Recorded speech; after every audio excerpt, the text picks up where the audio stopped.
I can't imagine it didn't raise some eyebrows with the little old ladies at the parish. Yes, I had to go with a Catholic publisher on this one because otherwise I would be called a heretic, or it would be the next Da Vinci Code. May God be listening on the sales part of it, but not on the faithfulness part of it. No, this concept, you know what? It came to me about 7 years ago because I was looking at Eucharistic miracles all around the world. I went to Italy Mhm. with my mom to Lanciano, where they have the most famous Eucharistic miracle.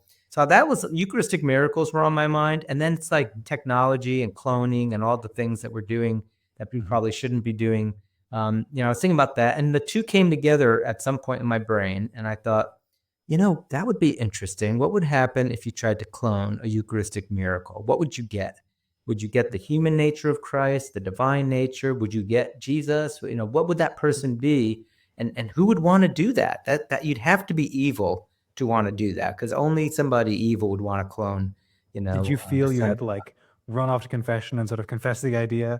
Uh, Yeah, I was confessing it, and then the priest said, "You need to write that as a story." No, not quite, but I did pray about it a lot because okay. it's a Controversial in a concept way. that my mom, Yeah. for instance, who likes my writing, said, "Oh, I don't like that story. That's bad. You shouldn't clone Jesus." Yes, you're right, Mom. It is bad. It's diabolical, which is why the plot of the book, Incarnate, Mhm. is this young man who discovers as he's about to graduate high school that he is supposedly the clone of a Eucharistic miracle, that he was Mhm. supposedly his whole life has been rigged in some ways so that he would seem to be the second coming of Jesus or something in some Oh, strange interesting. diabolical Yeah. way. And he grows up in Nazareth, Pennsylvania. His name is Joshua Christensen, and that's not where the similarities end. Right. And he suddenly he's thrust into this situation where government agents and zealous pastors and idol worshiping cults are all suddenly after him and either want to kill him or test him or worship Mhm. him or turn him into something. And he's just trying to figure out, is this even real? And what is this about? Because I just thought I was like a regular guy. And it's really, I mean, you said you started reading it, so I mean, it doesn't take long to just launch into Get the going. Yeah. Yeah. chaos of what No, it's happened. such a fun Dan Brown, like you said earlier, it's like a Dan Brown, Alex Rider mashup with miracles. So I want to go back to something you said. You said there was a moment where these two things came together. What was that moment? Like, do you remember where you were, what was going on, where both those two came together and you thought, this needs to be a I book? think I was sitting in my writing area by my desk, and it just occurred to me, and I was like, "No, you don't want to write anything like that, That's a bad idea. especially not for youth." Because we've Yeah. talked about my Harwood Mysteries series, which from Loyola Press is for teens. Mhm. I wrote the Penny and the Stolen Chalice from Our Sunday Visitor for middle graders. So like that's normally my audience. Mhm. And I was like, well, could you write a book like that for young people? Or it's too controversial. It would have to be for adults, new adults, college students, especially. And then the book actually has some pretty dark moments in it. And so the subject matter is not only sort of for adults, but there is some real darkness. But I never like things to just be in darkness because I believe in redemption and hope, and that and that's really one of the themes that runs through this book is if you are cloned to be Yeah. something evil for some evil purpose, Mhm. can you be good? Do you have even a soul? And is it a human soul? And is it a good soul? Does God love you if you're cloned to somehow be some diabolical, antichrist or something? If that's what's really going on here, those are kind of some of the plots that are going on there. Not to mention, are Eucharistic miracles real? And what would Jesus be like if you could just clone his blood? What would a you know the human versus divine natures of Christ, the apocalypse. Just it was too fun. I couldn't resist No it, and kidding. No kidding. Bit of I Michael O'Brien also vibes going on here. What's I think you said it's not for children, it's for young adults or late no, teens? it's really for. I mean, it's for adults and of course Okay. older teens. I mean, look, our teens are reading a lot worse than what I'm writing. There's no cuss words in it. There's no sex scenes or anything like that. So, it's from a Catholic publisher. They wouldn't put that kind of stuff out, but it's not for your middle grader for sure. It's really for adults and older teens, I'd say, because, there's violence, there's death, there's dark times, and the discussion of topics that would be. I'm sure, like, if I was a teen, I'd be fascinated by something that riffed on these theological concepts and then did it with such gravitas or with like such an edgy sense. Like you've got this testimonial or on the back of your book, and it says, with Incarnate, Antony Kolenc has managed to create a narrative of profound theological meaning and still telling a genuinely enjoyable story. So I'd love to unpack that a little bit. Do you have a copy of the book you can wave around and show us? It's so newly released that my copy is in the mail to me. I don't even have a copy of it. Okay. I wish I did. I could wave other books around, but it wouldn't be very helpful. Okay. No, but the cover, the cover that Chrism Press has put together is really fascinating too, because you've got kind of this, two people running, and there's a circle, which is the host. It's the Eucharistic host. That's sort of the circle that's capturing that photo, and you got blood dripping, and this whole thing like that. So, it captures the essence of, what's going on here. And of course, the reader doesn't really quite know what's going on. In fact, this is one book in a trilogy that's coming. I just got done writing book 2, and just sent it into Chrism this month, actually. And so we'll start edits on book 2. But it's an ongoing story. And so, there's going to be big, question marks. And there has to be big question marks on some of these questions, because otherwise I really would be a heretic. I can't answer certain questions about the divine and human natures of Christ probably without getting myself in trouble.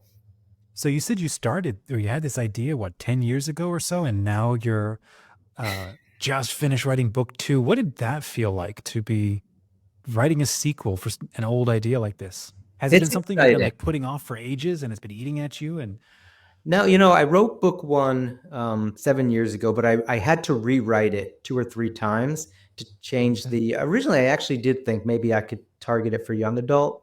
And so I originally wrote it that way, and then I had to rewrite it and change some of the style. And, I did a lot of changes to it over time. And even in the last, year before it came out, Chrism Press and I worked, on some changes. So it's not the story I started with, although it's fairly close. But yeah, it was really exciting writing book 2, because book 2, he jumps ahead 5 years, to the future. And, and there's a lot of stuff going on. And there is something really evil going on behind the scenes on this. This really is, in some ways, it was me channeling, the Omen, kind of a situation. Do we really have an Antichrist, or do we just have a good person who's been thrown into a bad mess here?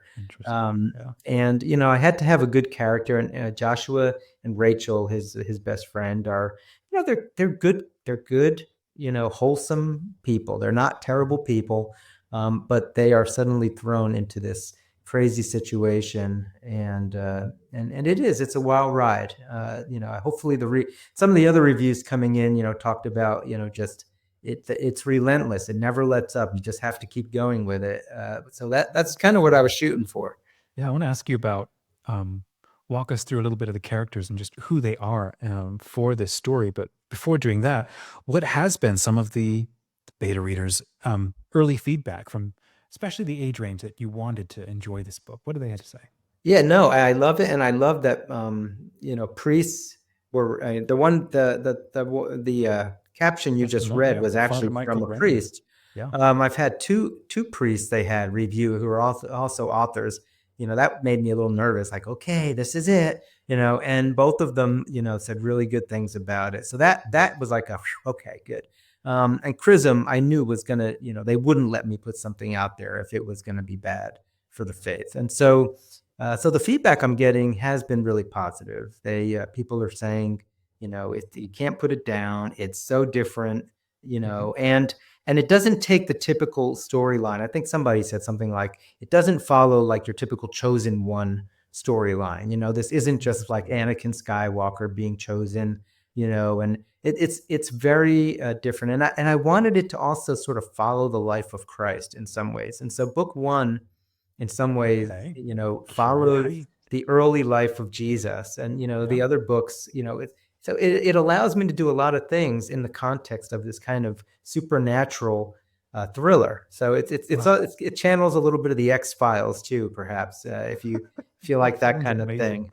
Yeah. Or more like Stephen King's Firestarter. I kind of feel like I set it more in the Okay. world of Stephen King's Firestarter, where people Mhm. naturally, have some sort of abilities. And honest, I'm not sure that we don't have some abilities. Mhm. Maybe the jury's out on that one. So there is a little bit of a, it's not just a straight up, cop, story. Yeah. There's some fascinating things in this world. And I do think there is mystery in this world. I'm sorry, I don't think we know the full capability of the human mind and what we can do. So I loved the X-Files as a young person watching that. Oh, that's fun.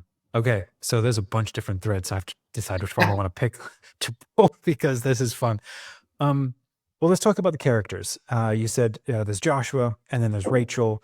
If you would outline who they are and maybe where you want them to go or trying to take them in this Yeah. story. So Joshua is, a typical average Also, teenage as a guy. chosen one or as an He unchosen is one. the Or clone, right? yeah, Supposedly. We don't really know. I'm not going to say whether he is or not, but sure. that's what the going in position is here, right? Okay. And he's a pretty decent kid, and he's grown up in Nazareth, Pennsylvania, with a mom and dad who have raised him with some kind of weird beliefs, because there's something weird going on. But he's a decent person, and he's not a religious person. He's just like a typical, senior in high school. Average young Um, kid. Okay. Rachel, his best friend, who he's got a crush on, of course, and she friend zoned him in the ninth grade, so they're just sort of friends at this point. She's got a lot of spunk. She's definitely a spunky character. I like writing spunky women characters. My wife's kind of a spunky woman, so maybe I'm channeling some of her in there. But no, Okay. she's kind of a yeah. She's got a lot of fun in her. And so the story shows up when one of the main characters is Samson, Agent Samson, who basically shows up at their doorstep saying, I'm here to protect you. I'm from a government agency and somebody's after you. And so, there are other characters. There's the government agency is sort of represented by Samson, and then some other people that we'll meet as the book goes on. Mhm. There's a zealot who basically knows about Joshua and views him as an abomination who must be eliminated. And so Okay. you kind of have that thread, that character. We call him Herod as a code name.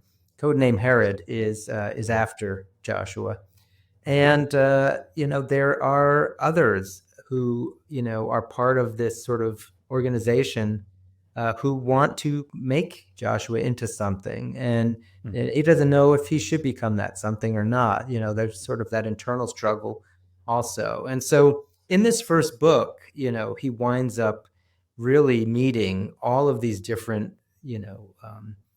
representatives of, what you would really do. Like, imagine if you really did have like a clone of Jesus walking around, like, how do you interact with that? Like, what kind of reaction are you going to get if you're like, yeah, I'm Jesus. Not really, I'm Jesus.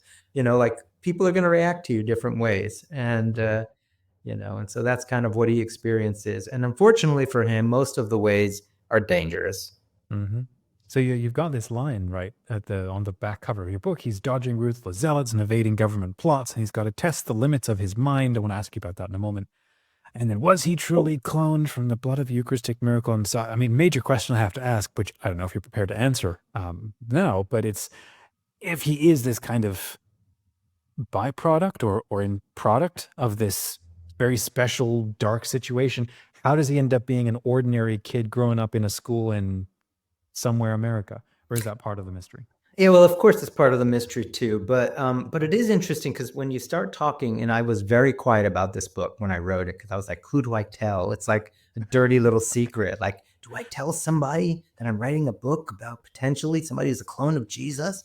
I felt like Yeah. I was doing something nasty or something. But at some point, you start talking about it, and now the book's released, so I think the publisher wants me to talk about it. Yeah. And you get into really interesting conversations. And I work at a Catholic law school, Ave Maria, in Florida. So there's some very Catholic, knowledgeable, theological people here. And now that I'm starting to talk about the story, it's fascinating to see, how they are relating and talking. Well, have you thought about the preternatural gifts of Adam and Eve? Wouldn't the clone of Jesus have those? Maybe he should be immortal, or wouldn't he have some special human powers that we lost during the fall? Is he pure? Does he have Jesus' soul? Like, these are all really interesting questions that Hmm. that's part of the reason why I wanted to write this kind of a story, is because you have no choice but to grapple with things like the natures of Christ and what does it mean for God to become man, and also it's a pro-life book in some ways, because clearly if what happened is what happened, Mhm. then people are going to think you're evil. You're a product of evil. Just like when people get raped and they get pregnant. There's a similar thing here. Like, what do you do with somebody who's been created through a process that was inherently evil, maybe coercive sex or whatever. Here you've got something a little different than that, but it's similar concept. Can you be good if you were created in a way? Should you be destroyed simply because of who you are? I think Wow. those are kinds of the questions that are going to be throughout the whole series. In the background, though, I mean, the story ultimately has to be about what it's about, Of but course, yeah. you But can't help but have these things come pulling up. pulling on that thread for a second, because the fact that you go there and that's marinating or running around in your mind as you're crafting this, it would seem that these are the kinds of questions a lot of us young people today are wrestling with. Should I even be here? Should I take myself off the board? Do I deserve to be here? Look at all of the things that I'm doing wrong, or all the things I've got wrong. Do you see a book like this actually kickstarting those kinds of conversations in the same way? Because I've also published Jennifer the Damned, and the response to that book coming from people that, what's the author's name? Karen Yulo, did not expect. Yeah. I'm getting a sense your book's going to do the same sort of thing. I hope That- so. I mean, I didn't want it to just be a book for Catholic audiences by any means, or even just Christian audiences. And I I'm actually really, more thinking those who aren't even Christian at all. exactly, yeah, and that's what I think would be, now getting the book into those people's hands is always going to be the True. challenge, but the premise itself should be attractive to just about anybody who, because like think of Da Vinci Code. Like, why would anybody want to read a book about the Yeah. church and priests? But yet that was obviously something. So I do hope that at some point it sparks among non-believers, even, like, well, what does this mean? Because if you're a non-believer reading this, you're going to learn inevitably about things. You're going to have to think about things. What does it mean when Christians say that God became man? Or what does it mean when Catholics believe in the real presence in the Eucharist? Like, what does that look like in real life if you were to like animate it or something? So it does bring those up, and I do want people to think about those issues. And because we're doing it in I purposely said it in a slightly kind of more supernatural world than maybe some people think we live in, because I needed there to be a little bit of distance, Yeah. between just our everyday life. And again, when I think about, 'cause people say, what, we're only using whatever 6 or 8% of our human mind or whatever, our brain power, and so we've been saying these kinds of things. Scientists have done tests with LSD and things like that, trying to unleash some of these things, and I don't know that anybody really knows the answer to what could the human mind be like if it were totally freed, in its most perfect human form as we can be. And this brings up those like preternatural gifts of Adam and Eve questions. Like, well, Adam and Eve would have had that too, wouldn't they? What were they capable of? I don't know that the Bible tells us that either, but it does make for some interesting thoughts. And so I didn't mind setting it, in a world where, you could have some of that. Because again, I don't know that we're not in that world anyway, but we've all had strange things happen in our lives, probably. Yeah. Well, let's wrap around that point, because I'm curious to understand a little bit more about, like you mentioned, the X-Files, and they have a whole bunch of fun. They don't know maybe where to stop sometimes, if not maybe most of the time. They certainly don't have any kind of, how would you say, theological Yes, foundation to orient either how to handle things or how to understand anything or how to like synthesize it into a cohesive anything. that was a Or problem. just mostly like monster of the week stuff. But for you, as you're playing with, maybe it's like a semi-invented world, like you're saying for this thing, but you're kind of eyeing our own actual reality for being a little wilder than we actually think it is. When you say he must test the limits of his mind and body, what are some of the things that, like, where does that go with a book like this? So imagine if, when you think of Jesus and you think of the miracles of Christ, and, and we're not going to sugarcoat the miracles of Christ and try to turn them into something that are not miracles, like some people have tried to do in history, with the historical Jesus or some nonsense like that. Like the real Jesus did all sorts of cool stuff.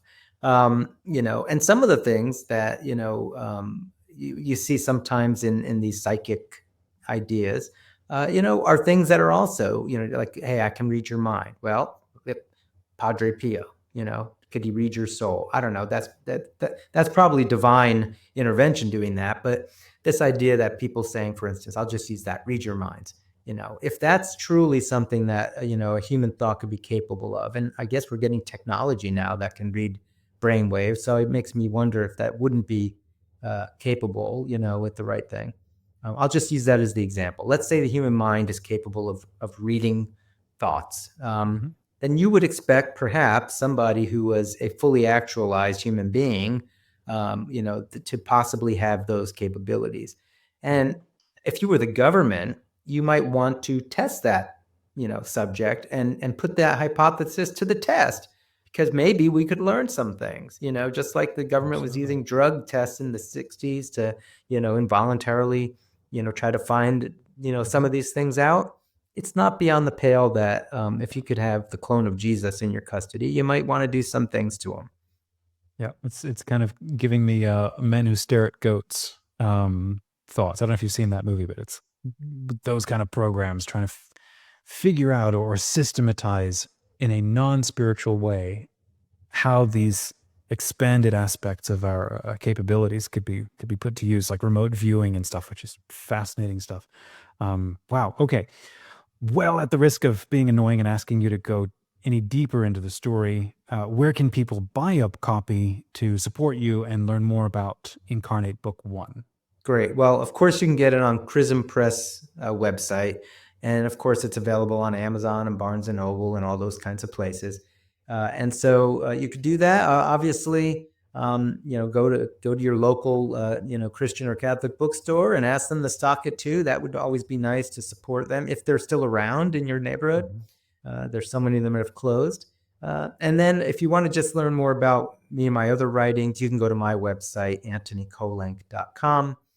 No H in Antony. And I always have links to, buying things there also.